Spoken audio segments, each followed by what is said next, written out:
Alright, so in our last video, we built the piping, and we spent a long time building the intake for the vacuum.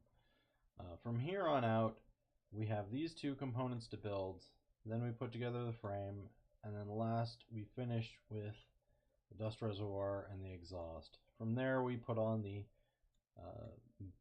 I call these constraint components because we need to not be able to contact the individual components. It needs to be aesthetic. That part is the body. It needs to be something that is portable, which means it needs to have a handle.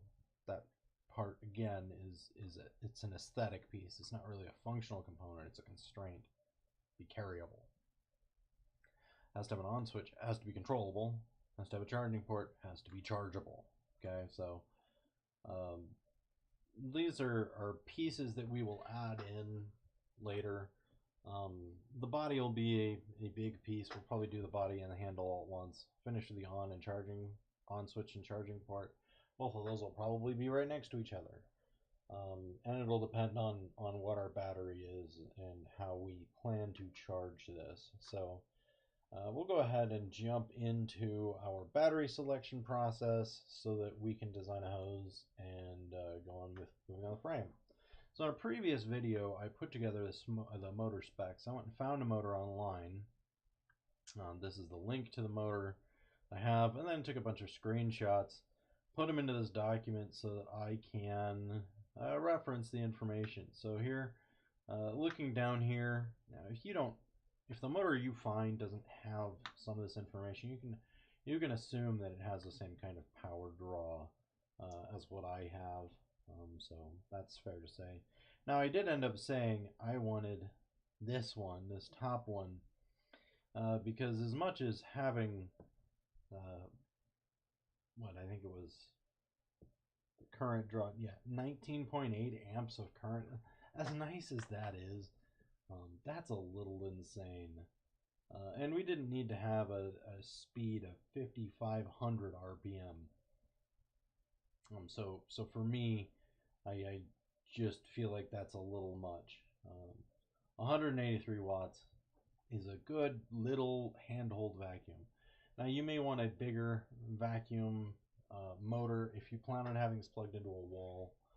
Portable devices, though, they do require a little bit more work just because the power consumption on a portable device is a little bit harder. Portable. I can't say the word portable today. Okay, so based on this information, then if I zoom in on this is just a screenshot, literally a screenshot. I'm going to be using MM702-1. It's got 24 volt DC battery, and it requires 9.54 amps of current for a total of 183 watts. So I'm going to pull out a quick calculator because I like doing calculations. Now, in order to calculate electric power is volts times current. So here we had 24 volts, and we have a rated load of 9.54 amps, which means this is going to be consuming about 228 watts of power.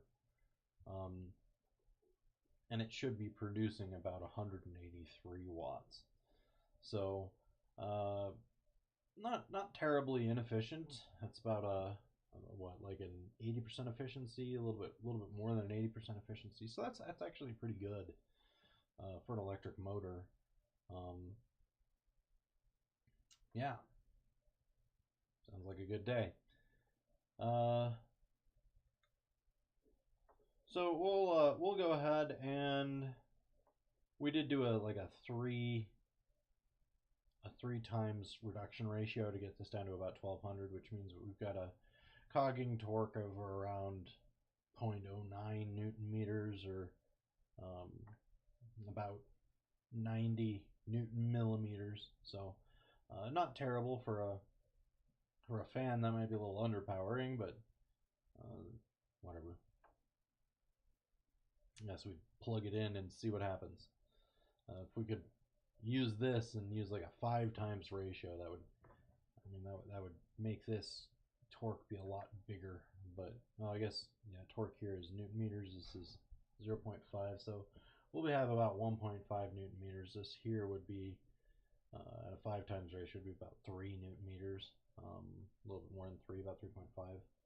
So yeah, I mean, it depends on what you're willing to do. If we put in a bigger battery, we would be able to get more out of it. I am not anticipating having a very big battery, but we'll see. So the first thing that now that we've identified what characteristics we have want a current of about 10 amps. Battery's got to be able to produce 10 amps. Got to be able to produce 24 volts. Here I'm looking for a lithium ion 24 volt battery pack. Okay. So here there's a $1,000 50 amp hour Dakota lithium ion battery. That's pretty big. Now, just to give you some context, how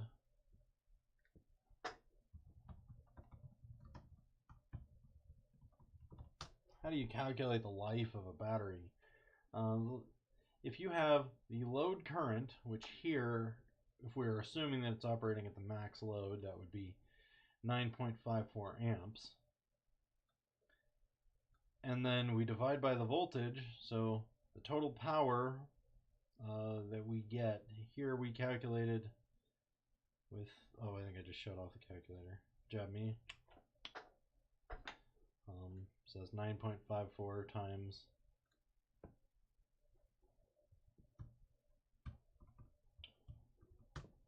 228.96. So if we had, and this is 228.96 watts, but if we had a 50 amp hour battery, what that means is if we take 50 and divide it by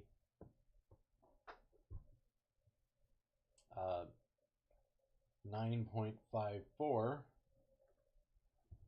oh, that's not it. Go to my calculator. 50 divided by 9.54. 50 is the amp hours of batteries. 9.54 is the current. Basically, I would expect that thing to last for 5 hours before it needs to be recharged. You could expect maybe 2.5 hours, about half that time, 2.6 hours. That'd be running well.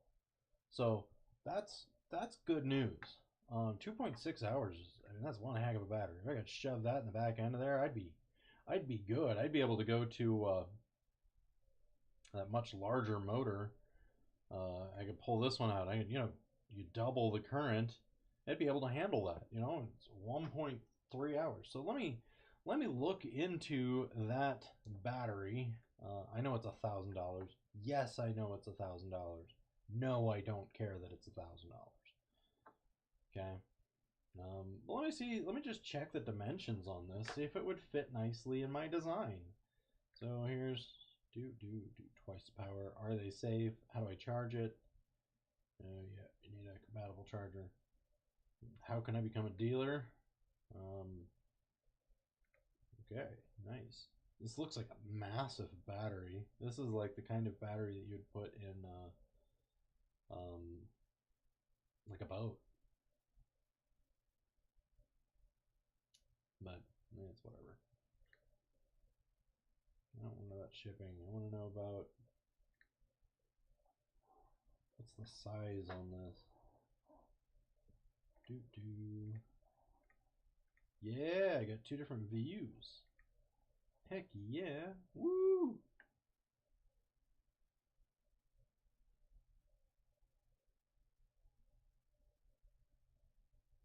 Oh, here's the specifications. Alright, so there's voltage, charge, operating temperature, storage temperature, discharge. Got 52.5 amps max discharge. So here, 52.5 is a little more than what we need to be able to discharge at one time. We only need it to be able to discharge, if we go back into this sheet, we needed to be able to output 19.8 or 9.54 amps, depending on which one we go with.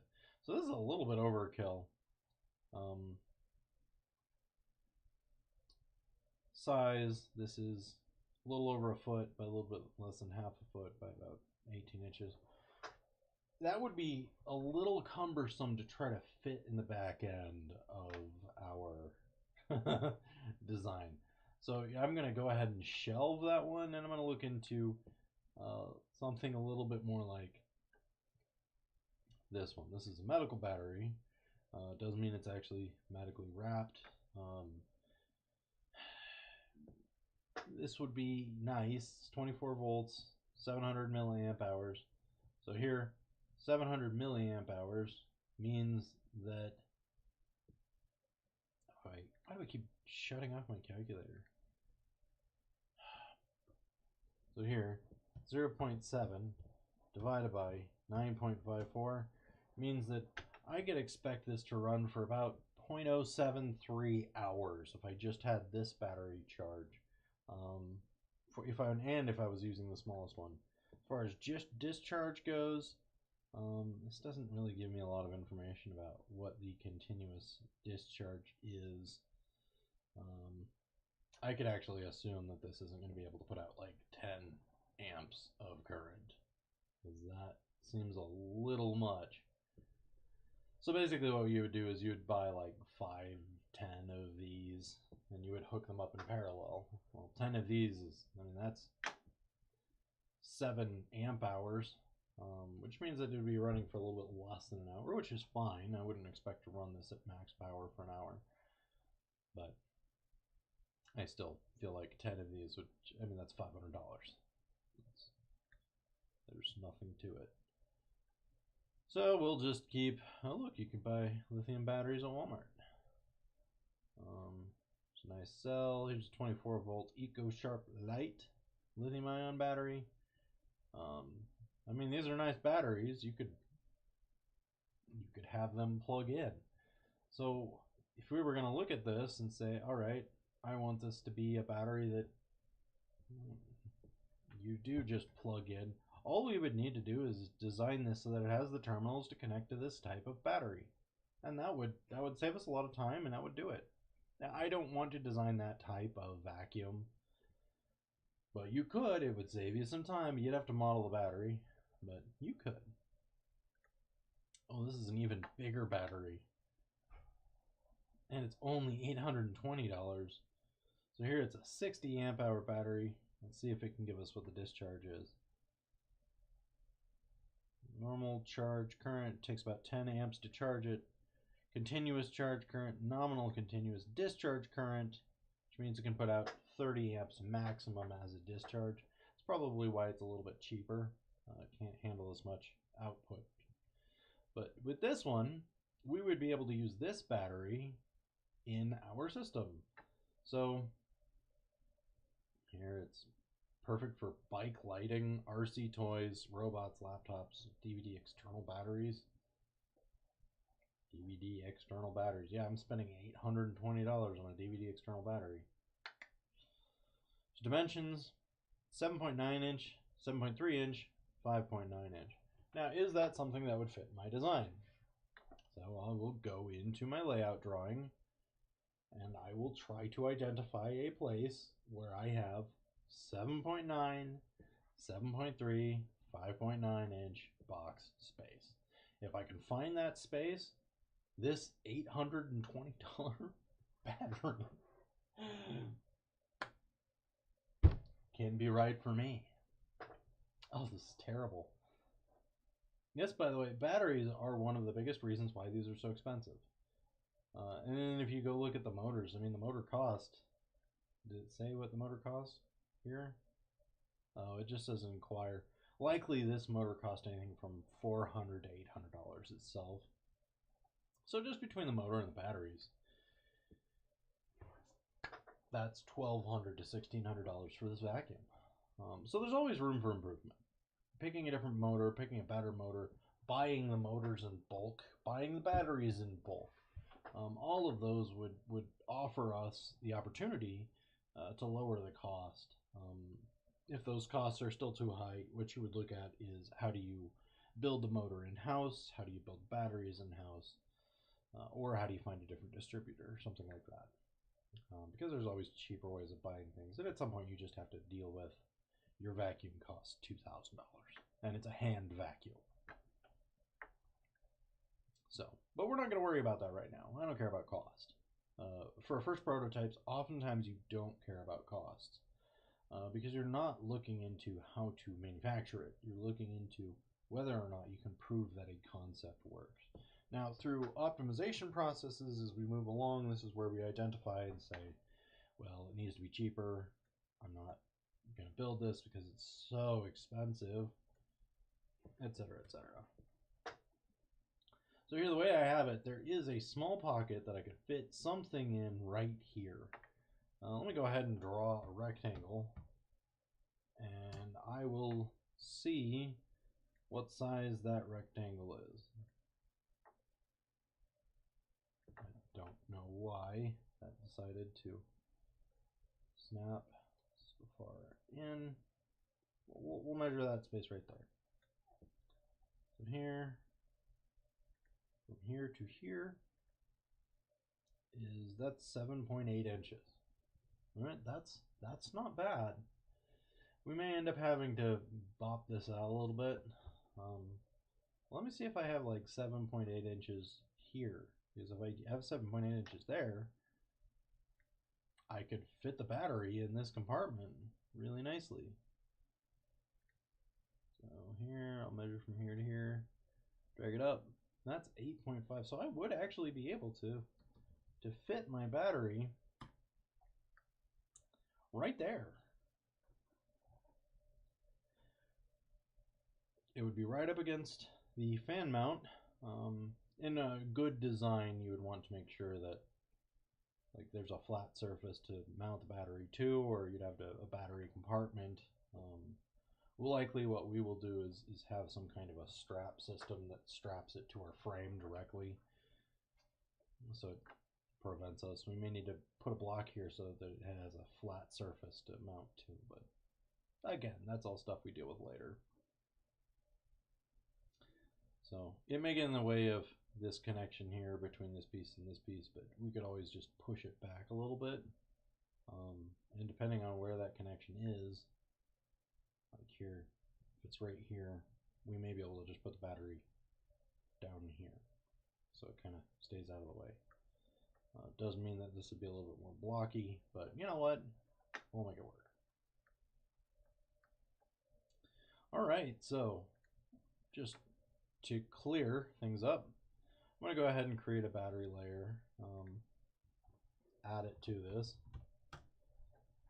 I'll make this battery be light green.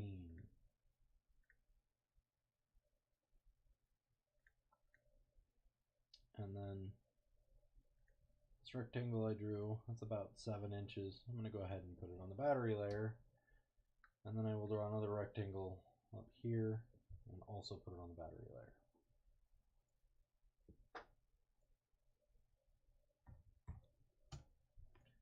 Here, going back in, this is 7.9 by 7.3 by 5.9 inches. Okay. All right, well, so go back into AutoCAD. We'll make this dimension be the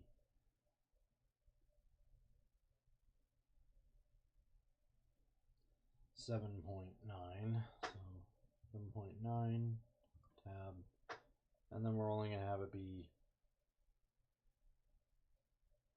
7.3. Enter. That's a big box. That would fit about right there.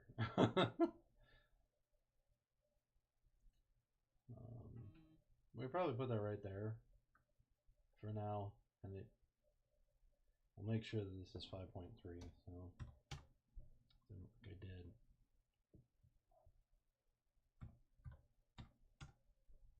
Oof. Oof. Large oof size. Our battery currently sticks out of our vacuum. Now, in a good vacuum design, you would actually route, we did the piping, you'd want to route the piping around the battery. So here it would be easiest to actually lay this battery down and have the piping go over it.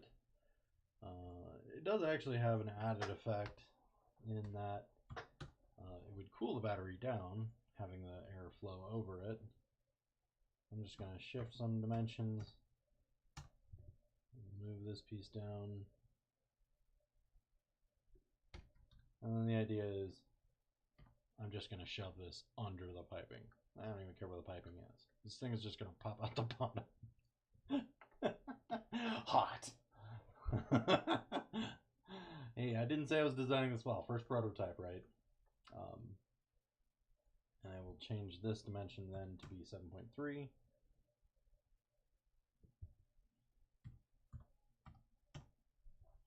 Enter. And move this piece up. And then, like I said, the goal of this would just be fits in nicely, but we're going to need to make it fit under that piping. So I may need to just grab this, move it down a little bit, because the piping is going to go on top of it. So I don't think that's terrible. Certainly centering it like that is really nice. But now I have my battery basically in place, and that's, excuse me, basically where I want it. It currently sticks out of my vacuum, but you know what? That's fine. Before I leave, I'm going to go in,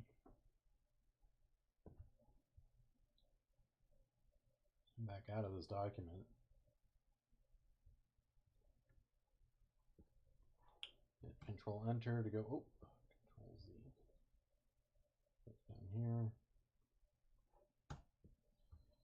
Control Enter to go to a new page, and then this is going to be my battery specs. Okay, here's a link to the battery, and then I'm just going to put in some screenshots, just like what I did the last time. Screenshots, you could copy and paste it. I'm screenshotting because I'm lazy.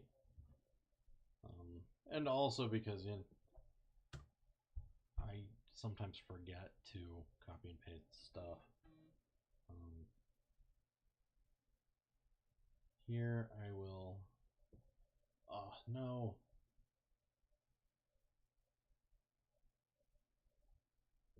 Okay, well, print screen there.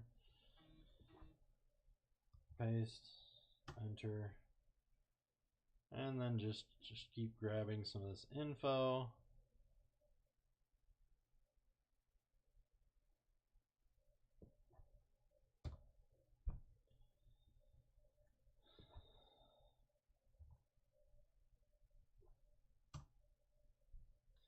And I'll go ahead and quit out of this quickly.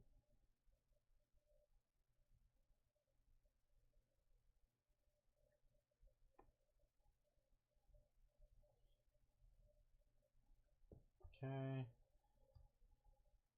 Print screen here. Keep putting all of this down. Just because, I mean, you can't really gather too much information. There is no such thing as too much info.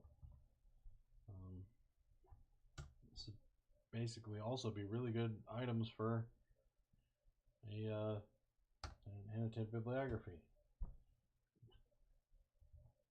All I would expect an annotated bibliography to look like. Performance characteristics.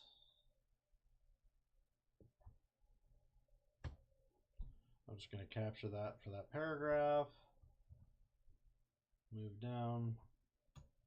Now a lot of the stuff is already, well, all of the stuff is already available on the website, but I like to have things available to me offline, because then you can really work from anywhere. And also then, if their site goes down, or if your internet goes down, you're still good.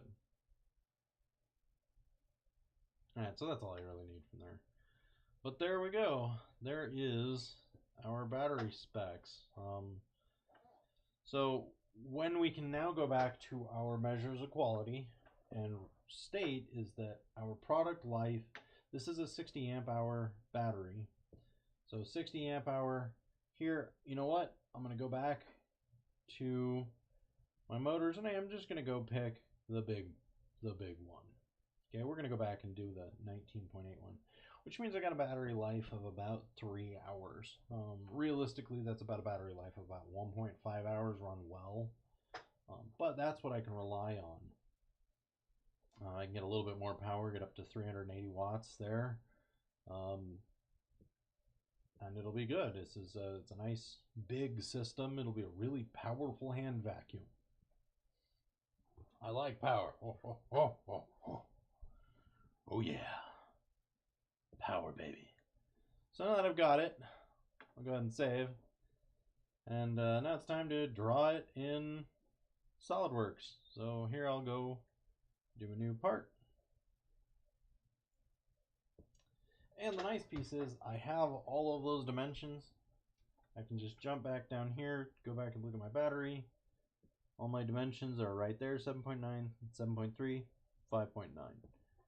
Oh, that's 5.9. Whatever. Okay, and I can look up any other specifications. Here's the humidity it operates at. Here's the temperature that it operates at. Don't use this vacuum when it's friggin' cold outside. Hopefully you would only operate it at about 20 degrees. Charge temperature, hopefully again you're only charging it inside in a nice, well-ventilated home that is not murderous temperatures.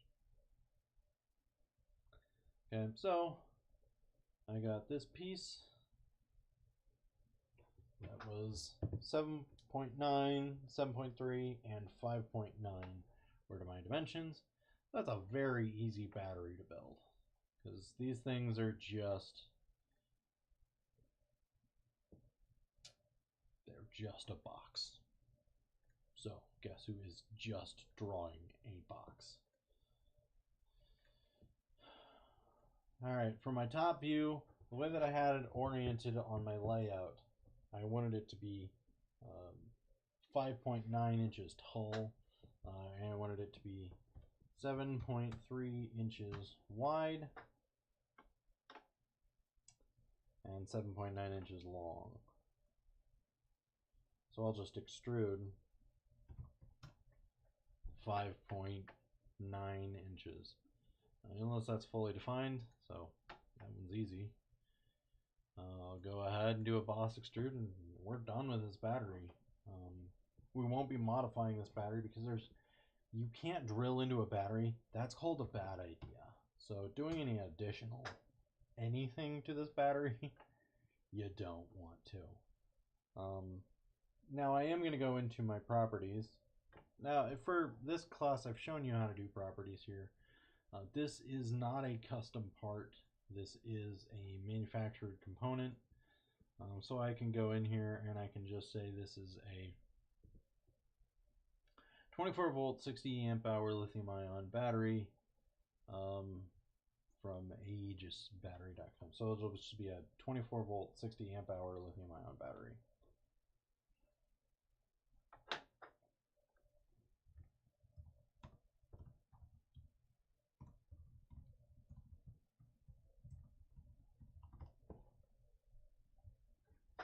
Okay, and I will eventually come back in here and do all the part numbers, do all the part descriptions. You could put those in now.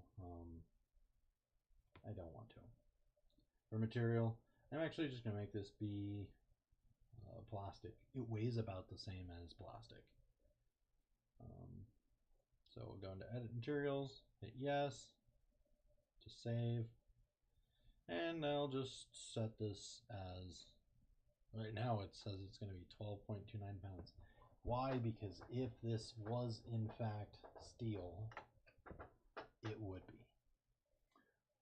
But it's going to be plastic. Here, we'll just do,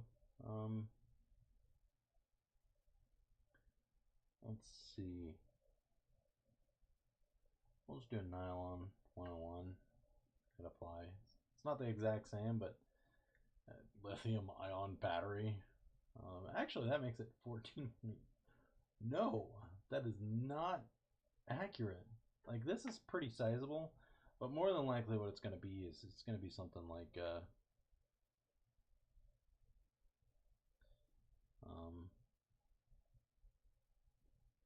There's actually a lot of air in it. So you know what, I'll pick a very low density polyethylene. And it'll just drop it down. This isn't quite accurate. It's about 8 pounds more than what it actually is. These batteries are ridiculously light. But whatever, there's no way to specify that there's air in here. So we'll go ahead and save this file, because that's all we need. And I'm in my vacuum folder. It's my battery. Now if you had multiple battery packs that you would install, basically if you use 12 volt battery packs, you'd have to put them together in series to make 24 volt battery pack. If you had multiple 24 volt battery packs, you would have to hook them up in parallel to stay 24 volts, but to increase the amount of current. You can always come talk to me about that. It's a little bit above a freshman level project to pick batteries like that. So yeah, do know that I don't really expect you to do a super great job of picking batteries right now. You're all freshmen, so. All right, now that we got our battery made, let's go ahead and make our hose, because we're here, and the hose is not a hard part.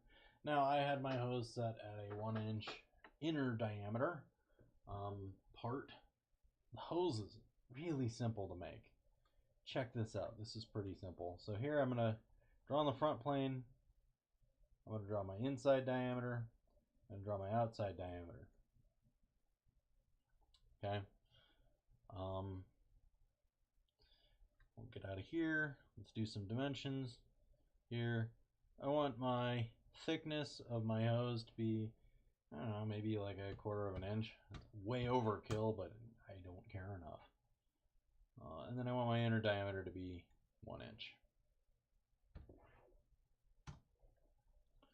Way overkill. This would be closer to a 1/16 of an inch than 1/4 of an inch. But I don't care. So I have this. I drew this on the front plane. Now what I'm going to do is I'm going to do a sketch. I'm going to click out of here, so I deselect sketch. Click sketch. And I'm going to draw this on the top plane. Okay. Orient my axes, let them relative to the top plane.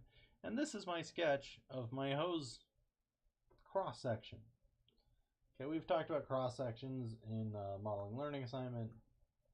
Now I'm going to take this cross section and I'm going to just draw a hose. Now you can just make it be straight if you're really, really bland.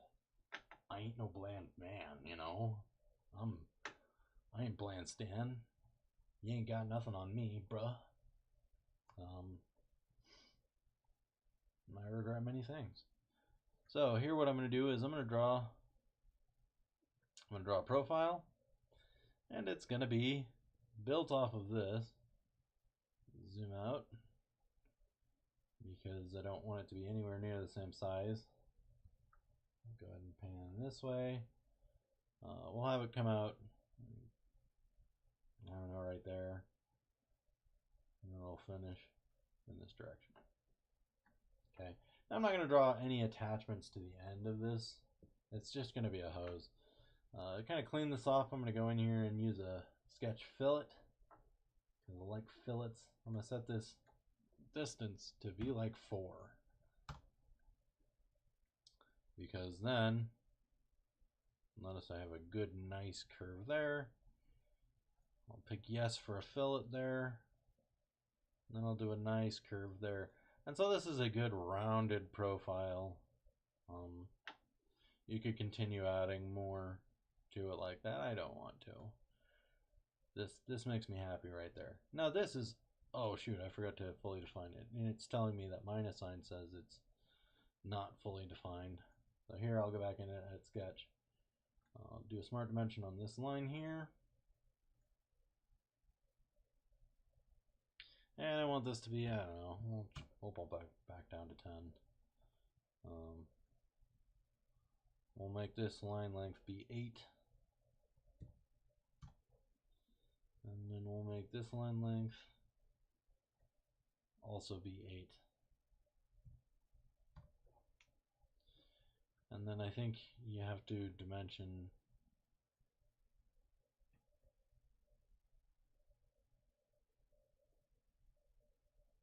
the angular distance.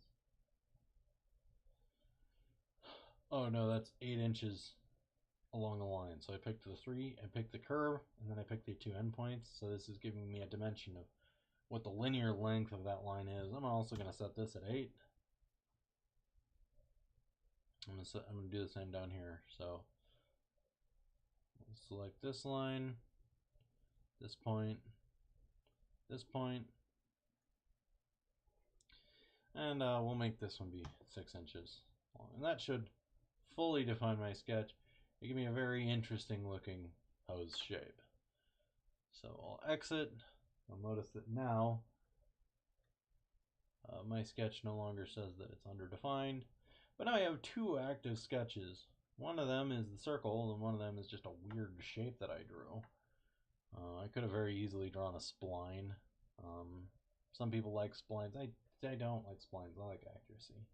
But a spline would work just as well. Now with these 2 sketches, I'm going to do something called a swept boss base. So first, you're going to have your sketch profile to sweep. Here, this is my circle. Yeah, I'm going to have to cut out that hole, aren't I? And then here, I have the one that I want to sweep across. Oh, because it is circular, it just assumes that it's a tube. And there we go. Done. And there's my hose. So I could just go ahead and glue this onto the front of my vacuum, and we're done. So let me go set material properties here. I do want this to be rubber. I might actually go back in and fix this. 1/4 of an inch is massive. I'm just going to delete this inner line. Yes. I want this outer line to be dimensioned at 1 inch. And then I'm going to do a thin feature extrusion for my sweep. So I'll go back in here, edit feature, and then I want this to be options.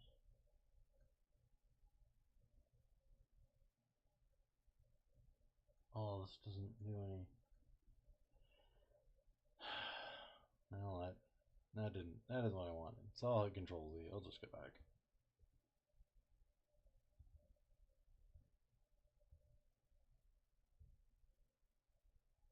There we go. Now this is dark black, but does have my cross-section shape. Sketch 1, which is that circular hole. So there we go. I won't break anything now. We'll go ahead and save this. And this will be my hose.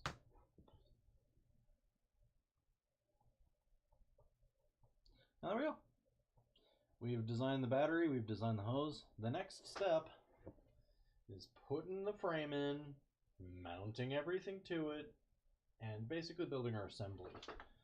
So we got a few things that we will do as far as building sub-assemblies. I do need to put some gears in. I need to put an axle in. Those I will build assemblies as I'm putting all the components together and getting them ready to mount them to the frame.